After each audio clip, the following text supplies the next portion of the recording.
Hey, hi you guys, and welcome back. Hey, today's video is off of Ezra chapter 8, verse 22 and 23.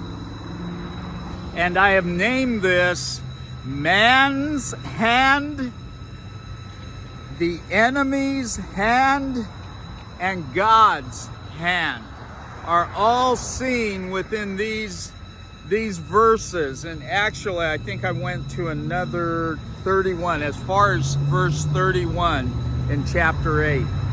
But do you ever remember when you found somebody really showing you favor?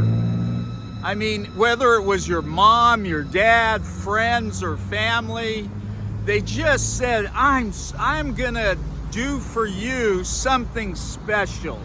I remember once, one of the first times as a young believer that my wife and I had ever gone out to dinner with friends, they made a banquet out of our coming over to see them. And it just so amazed me that somebody would do that for me. Wow. Well, here in Ezra says that he doesn't ask for a military guard to go with him back to Jerusalem. And the reason he doesn't ask is because he has told the king that God, he has showed him favor, that his hand, the hand of God, was on him. And so I hope that you find evidence in your life, that I find evidence in my life, and that's what we're asking them. Is there evidence that God has shown you favor? Now, there's a common favor that God lets you breathe His air. He lets you drink His water, whether you're a believer or not.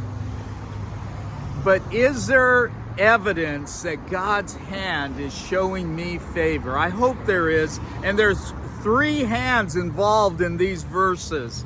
It's man's hand.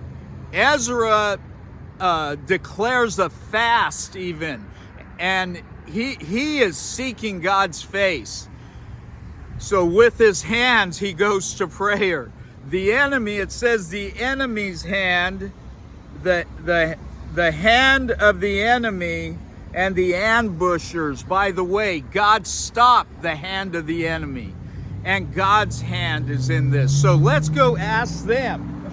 Let's ask them, is God's hand upon you? God's hand of favor? I hope it is. Here we go.